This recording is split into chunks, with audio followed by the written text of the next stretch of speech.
Welcome back. Hey, hey, hey. We're at the fourth reading, or is it? Fifth reading. The fifth reading, yes. We're getting right along in this yes, indeed, Chicago hustle. And let me see. By now, everybody knows what this is about. Who doesn't know what this is about? Well, for the new people coming in for the first time. Elijah Brooks was a minor league petty con man, and he played games, and that's all he did. That was his life. He played games, and up to this point, his games have been, I guess you could say, successful, but not overwhelmingly so. And let's get right into this. Well, also, let me say it's the Black Chicago. It can be purchased at iUniverse, Amazon, Barnes & Noble, or at your local bookstore by saying, I would like a copy of Chicago Hustle by Salena-Hawkins. You can find the rest of your books on www.odihawkins.com, your website, as you are also known as the Underground Master. Okay, and the book takes place in 1977, way before. Actually, the germ of it began to come to fruition in like 1966. Okay, way before the Me Too movement. When the social norms were quite different. That's the way books grow in your head. There you go. So, all right, I didn't know. Here we go.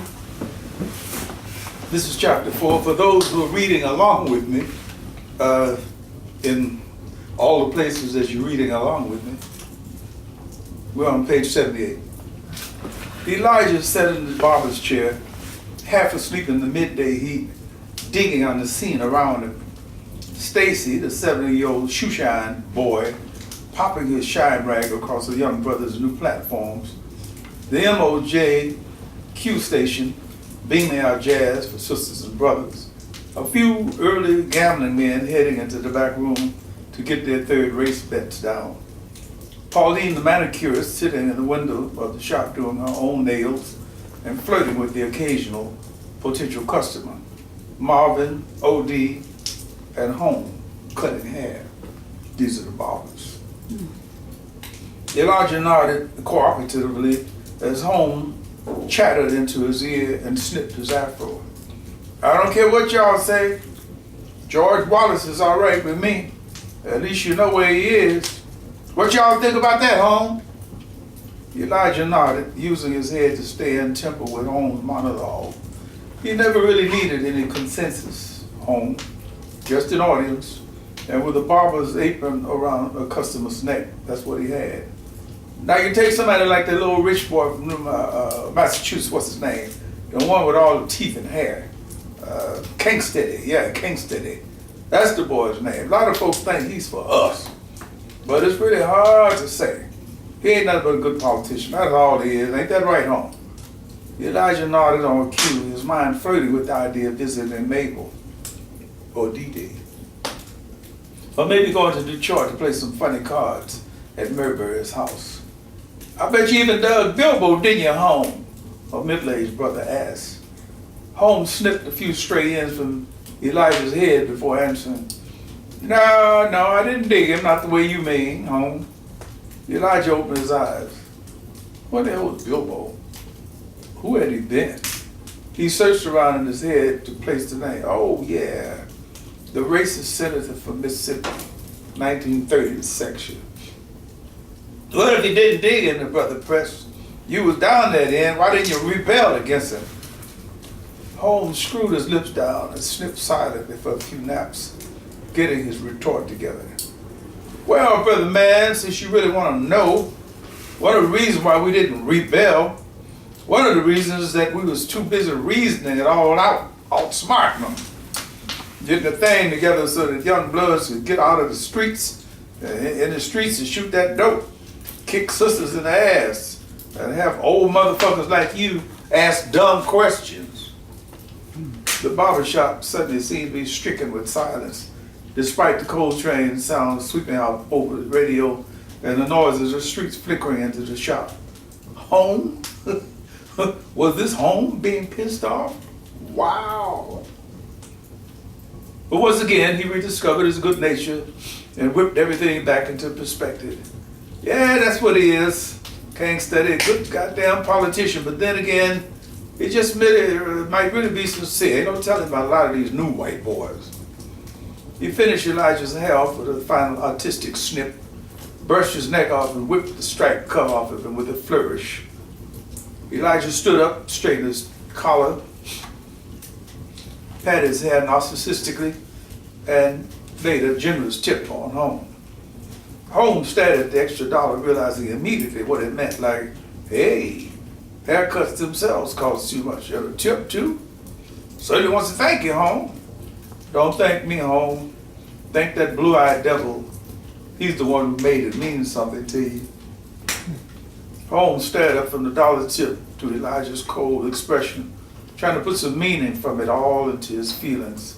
Right on, Holmes, right on, he replied enthusiastically, not really understanding the undercurrent. Oh, and another thing, Elijah added on his way out, you can lump all them jive-ass motherfuckers together, Republicans, Democrats, communists, whatever, and if they white, they don't mean your black ass one bit of good. Sure is cold, Holmes, sure is cold. Holmes sang out to him. Elijah winked at Pauline the way out and called back to home.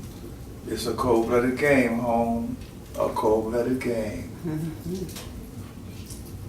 Elijah stood in the entrance of the stick hall, looking around, hat slashed to the side of his head, his nose a little bit in the air, shoes shining, pants creased straight through the bell, mint green hand-stitched silk shirt, nails done, mustache shaped, money in pocket, looking cleaner than a boy to hell. He strolled into the pool room slowly. He strolled into the pool room slowly, arrogantly, paused in front of the cue rack and lit a cigarette, waiting for one of the ever-challenging suckers to get in on play. Looking over the field, he nodded soberly to the dudes he knew and stared past the ones he didn't know. One of the proven brotherhood, Sidney Ropes, better known as Side Pockets, eased up to Elijah's left shoulder. What's the word, bro? Size. Side Pockets rolled a plastic martini toothpick around from one side of his mouth to the other before answering. You got it, blood. I'm waiting for mine to come in. The two men zeroed in on a couple of raw street boys at a far table, stroking superior sticks for talking way too much shit. After watching both of them make strategic errors in their game, Elijah and Side Pockets rechanneled their energies to other tables, other possible challenges.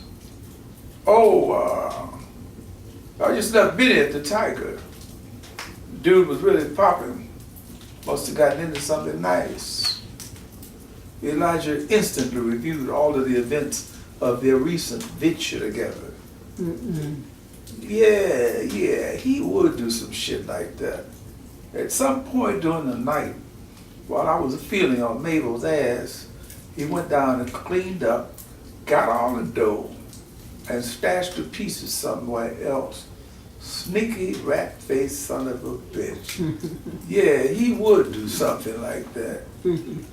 He stared into Sidney's stone face and received all the reaffirmation he needed, like, hey, brother, and I know about the little piece of business y'all took off the other night. Elijah nodded to Side Pockets and, trying to maintain his cool, strolled out of the stick hall, jaws tighter than a bear trap, heading for the Tiger. 50 steps from the stick hall, he escalated his roll to a quick walk. Why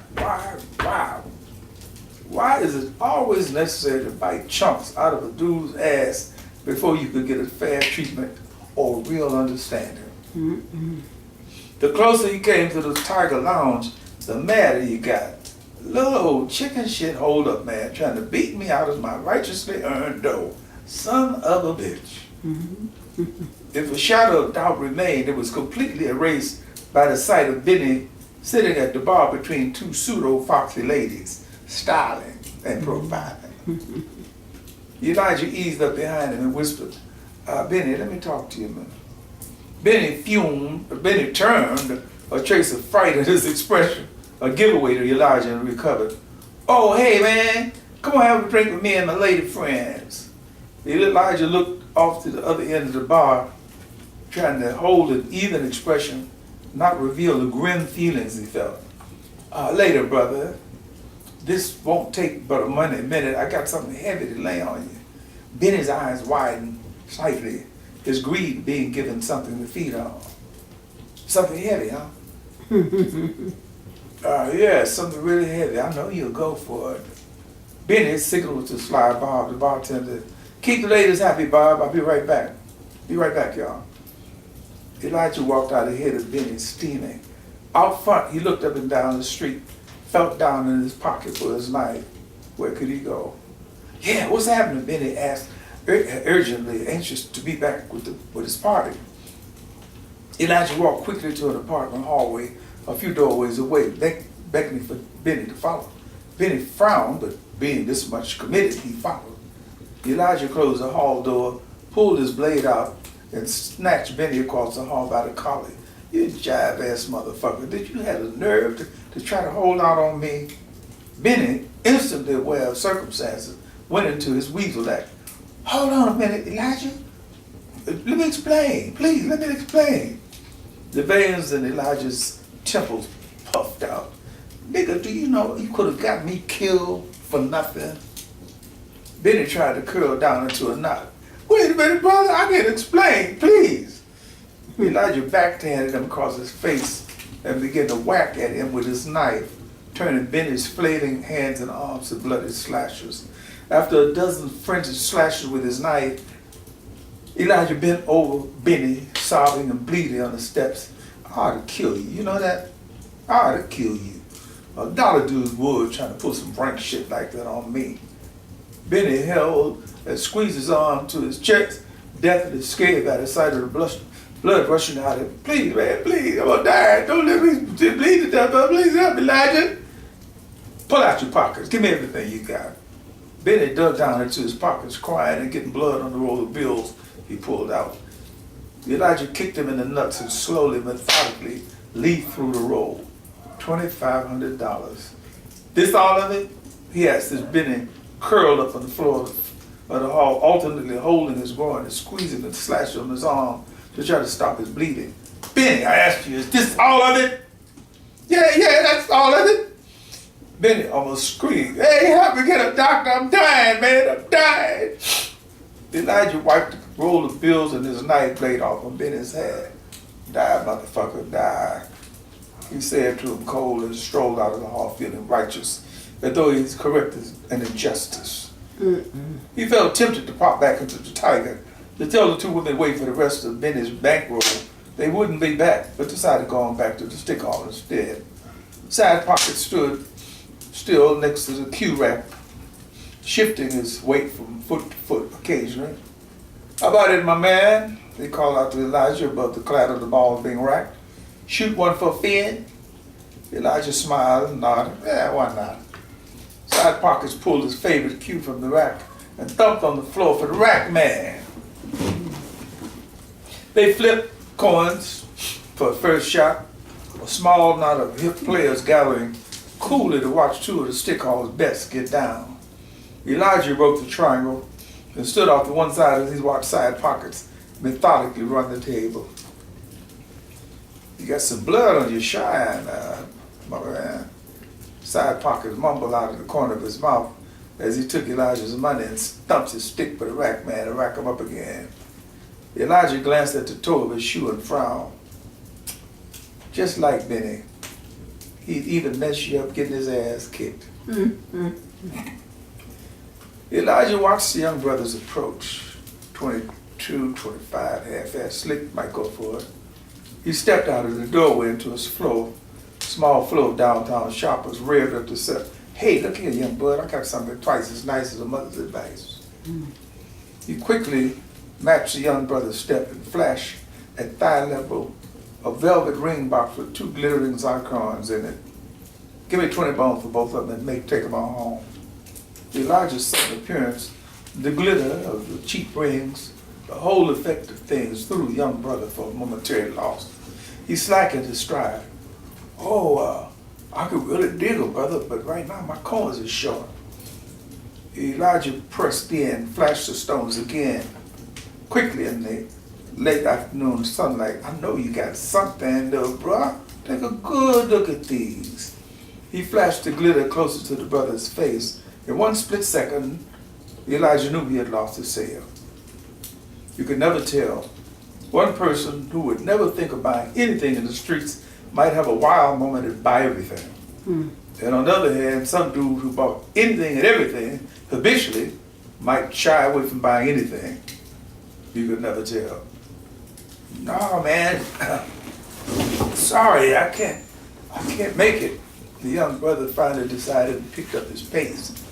All right, Blood, you had your chance, he called after.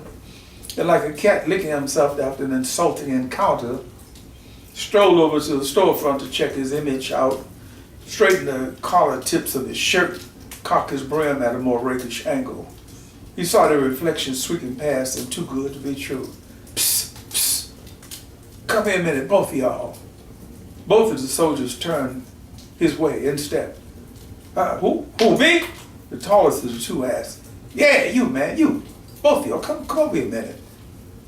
As they approached him, he carefully checked them out, 20-year-olds, clean-cut AC types, whistling through on lead, muscle builders. He smiled pleasantly as they practically stood at attention in front of him. Yeah, what can we do for you, mister? Slight trace of some kind of accent.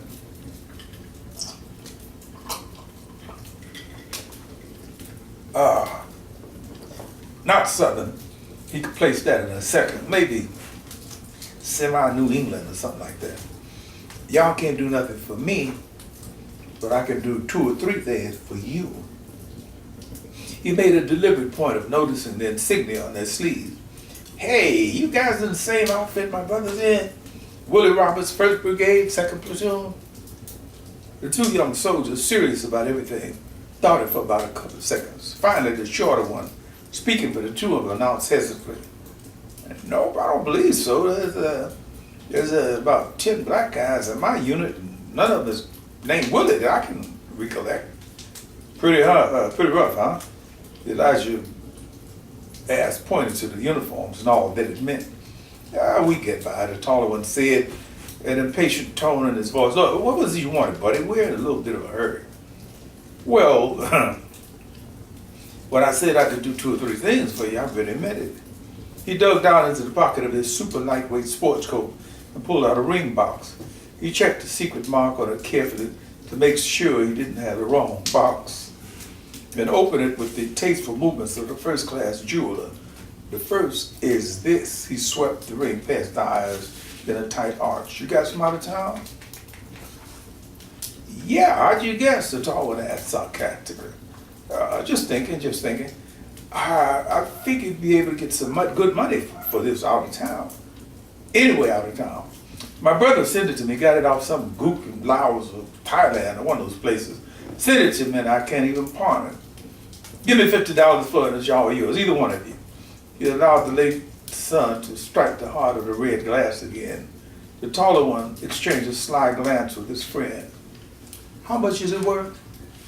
Elijah pinned him closely, the eternal Mark trying to be nickel slick.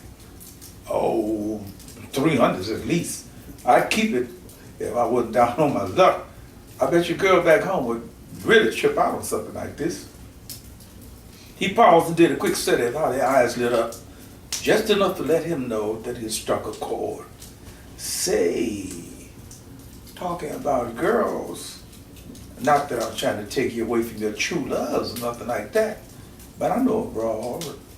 He stopped his rapid-fire monologue to trace a Coca-Cola shape in midair. He knew you had him in one fashion or another. Sometimes it was hard to tell which hook, which angle the sucker would hang himself on. For white men, black women were a very powerful hook. especially being recommended by a black dude. And if that ain't enough, he continued, she got a friend.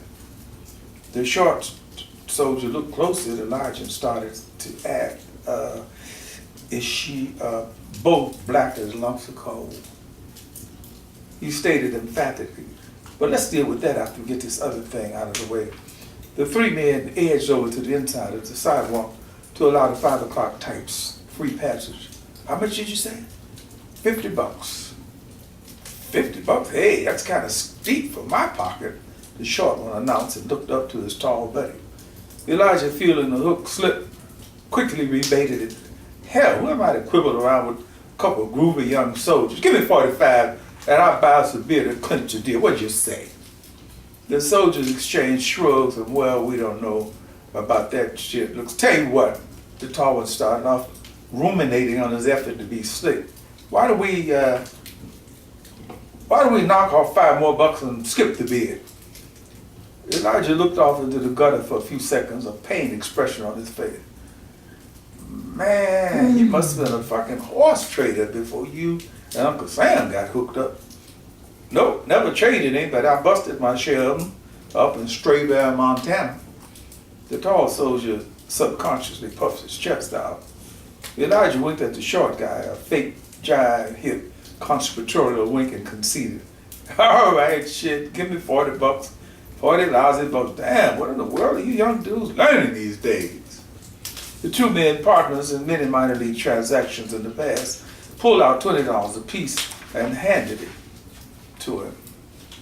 He opened the ring box to take one more look at his reluctantly sold gem. You dudes don't have to bullshit me.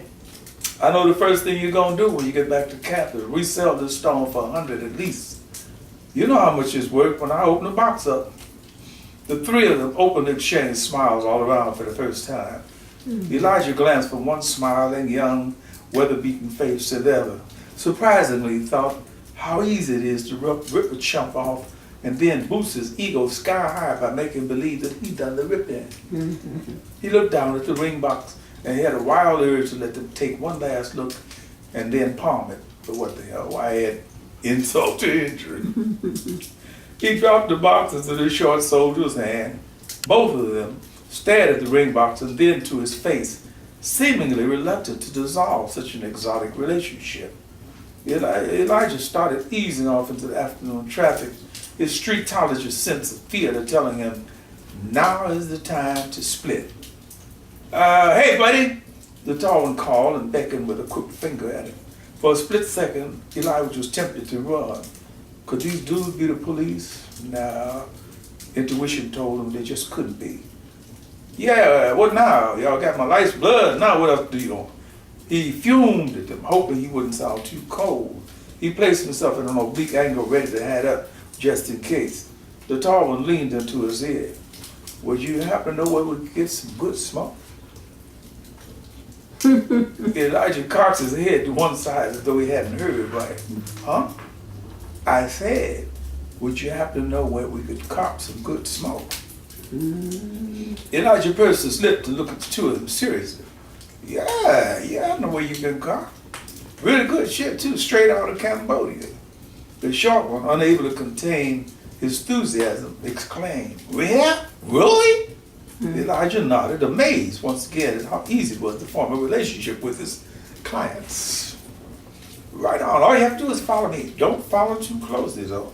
I'm sure you all know by now that I'm a businessman, and you know how closely some people watch businessmen.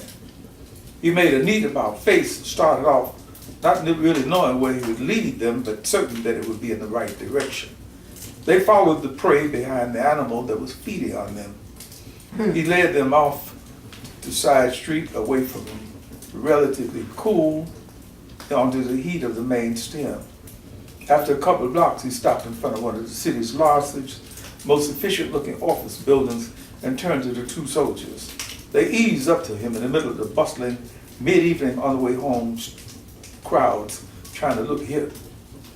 Here? This the place? The tall soldier asked suavely, trying to be hip. Elijah nestled in on him, playtime over. Uh-huh.